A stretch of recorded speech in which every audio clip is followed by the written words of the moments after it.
جی بہت شکریہ. تقریباً 2 سال کے گیپ کے بعد کوئی سیاسی بات یہاں کروں گا. اس طرف کے دوستوں سے درخواست ہے کہ میں ہمیشہ احترام کا دامن نہیں چھوڑتا، لیکن اگر میری کوئی بات آپ کو سخت لگے تو اس کا جواب دلیل سے دیجیے گا. میں بیٹھا ہوں، اگر ضرورت ہوئی، ویسے ضرورت میں محسوس نہیں کرتا لیکن میں رسپونڈ کر دوں گا. درخواست ہوگی میری بات پاکستان کے مفاد میں کرنا چاہتا ہوں. میں صرف بطور پاکستان تحریک انصاف کے ایم این اے کے طور پہ نہیں، اس معزز ایوان کے ایک ممبر اور 25 کروڑ عوام کے ایک نمائندے کے طور پہ ایک بات کرنا چاہتا ہوں. اللہم صلی وسلم مبارک علی سیدنا محمد وعلی آل محمد. کہتا ہوں وہی بات، سمجھتا ہوں جسے حق، میں زہر حلاحل کو کبھی کہہ نہ سکا قند. اپنے بھی خفا مجھ سے ہیں، بیگانی بھی نہ خوش. کہتا ہوں وہی بات، سمجھتا ہوں جسے حق. میرے دوستو اور میرے بھائیوں، آج سے 2 سال پہلے 9 اپریل کی رات جب آپ میرے بہت سے بہن بھائی جو وہاں بیٹھے ہیں، آپ یہاں براجمان تھے اور میں حکومتی بینچز پہ پیچھے شیخ صاحب کی یہاں میں بیٹھا ہوا تھا جو میری کرسی تھی، اور میرے سامنے میرے لیڈر کی کرسی خالی تھی. اور مجھے یہ لگا کہ جس طرح 3.5 سال میں نے اپنے حکومت کا دفاع کیا جو میری ڈیوٹی تھی، اس رات بھی میں نے اپنا فرض نبھانا ہے. مجھے بہت سے لوگوں نے پوچھا بعد میں پورے پاکستان میں جب میں گیا ہوں کہ آپ کو اس طرف بیٹھے لوگوں سے ڈر نہیں لگا؟ وہ 170 172 تھے. میں نے کہا نہیں، سیاسی اختلاف تھا لیکن وہ میں ان کو اپنا ذاتی دشمن نہیں سمجھتا تھا.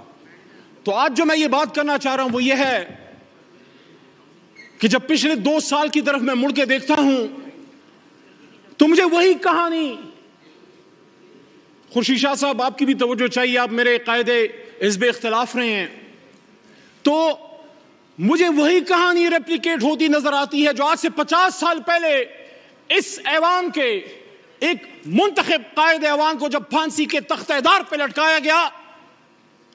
پاکستان تو نہیں بدلا، فرق صرف یہ ہے کہ کبھی ہتھکڑی ڈال کے نواز شریف کی طرح جہاز میں بٹھا کے ملک سے دربدر کر دو، کبھی بے نظیر بھٹو کی طرح، شہید کی طرح. باپ پھانسی پہ چڑھ چکا ہے، بیٹی کو پاکستان میں رہنے کی اجازت نہیں، ماں سمیت اس کو ملک سے دربدر کر دیا گیا، جو وہ پتہ نہیں 17 18 یا 20 سال کی ہوگی، مجھے نہیں پتا، but she was young and unmarried at that time. واپس آتی ہے، پھر دربدر کی جاتی ہے، and she was forced to go to exile once again, and her life ended in Liaquat Bagh where she was martyred on 27 December 2007. وہی لیاقت باغ جو ایک اور لیڈر ہمارا قائد اعظم کا دایاں ہاتھ کھا چکا ہے.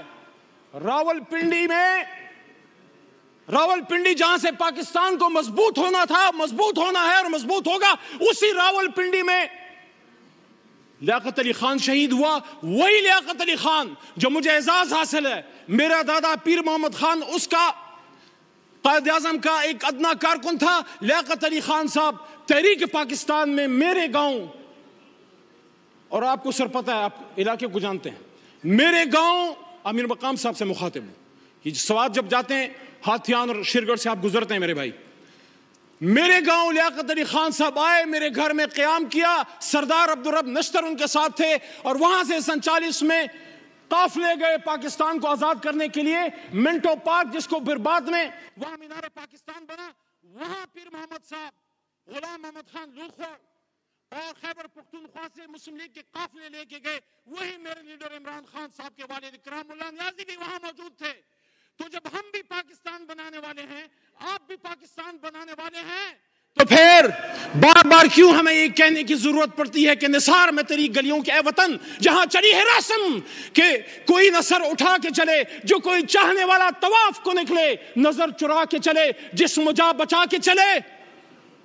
میرے بھائی تار اور چھوٹا بھائی بیٹھا ہے، میں احترام کرتا ہوں آپ کی جماعت کی سیاسی لیڈرشپ کی جدوجہد کا جو اگر انہوں نے کی ہے، لیکن جہاں ہم اس بات کو کنڈیم کرتے ہیں کہ جب ایک طالع آزما پرویز مشرف نے ایک منتخب وزیر اعظم جس سے ہمیں لاکھ اختلاف ہے، کبھی میں مسلم لیگ نون کا نہ ووٹر رہا ہوں، نہ سپورٹر رہا ہوں، نہ کارکن رہا ہوں، لیکن ہتھکڑی ڈال کے جب ملک بدر کیا گیا تو پھر آپ سے بھی ایکسپیکٹیشن ہے کہ آپ کا بھی لاکھ اختلاف ہوگا، لیکن جب آپ یہاں تشریف فرما تھے، یہی شہباز شریف صاحب قائد حزب اختلاف کی کرسی پہ ہوتے تھے، سامنے اسد بھائی جو میری شمولیت میرے ان کے ہاتھ میں ہوئی، ہم نے تحریک انصاف میں جب شمولیت کی، میں جب باقاعدہ شامل ہوا، اسد قیصر صاحب 2011 میں آئے، ہمیں شامل کیا، اسی کرسی پہ بیٹھے ہوتے تھے۔ 1996 میں میرے خاندان نے، جب چراغ نشان تھا عمران خان کا، بلا نہیں تھا، تب میرے خاندان نے ووٹ کیا ہے، لیکن وہاں اس کرسی پہ جو آدمی بیٹھا ہوتا تھا عمران خان، وہ چاہے آپ اس کو پسند نہ کریں، آپ کو پسند نہ آئے، لیکن قائد ایوان تو تھا، اس کو اسی پاکستان میں وزیر آباد میں گولیاں مارے گئی، 4 گولیاں کھا کے وہ بیٹھا ہے اڈیالہ جیل میں۔ کیا اڈیالہ گونٹانامو بے ہے جناب اسپیکر صاحب، ڈپٹی اسپیکر صاحب؟ وہاں پاکستان کا آئین نافذ العمل نہیں۔ آج بھی ہم اپنے لیڈر سے نہیں مل سکتے، کل پابندی دوبارہ لگی ہے۔ میں بطور اس ایوان کے ایک منتخب ممبر کے، جب میں جیل میں تھا، میں ایکسپیکٹ کرتا تھا کہ یہ ایوان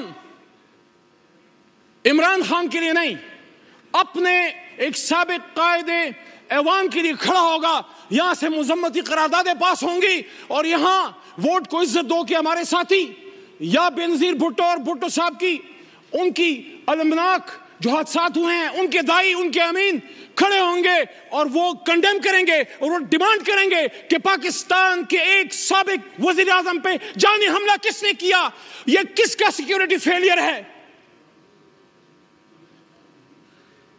وہ کیمرے جو جج صاحبان کے بیڈ رومز میں لگ سکتے ہیں، ان کیمروں سے وہ دہشت گرد کیسے چھوٹ گئے جنہوں نے جا کے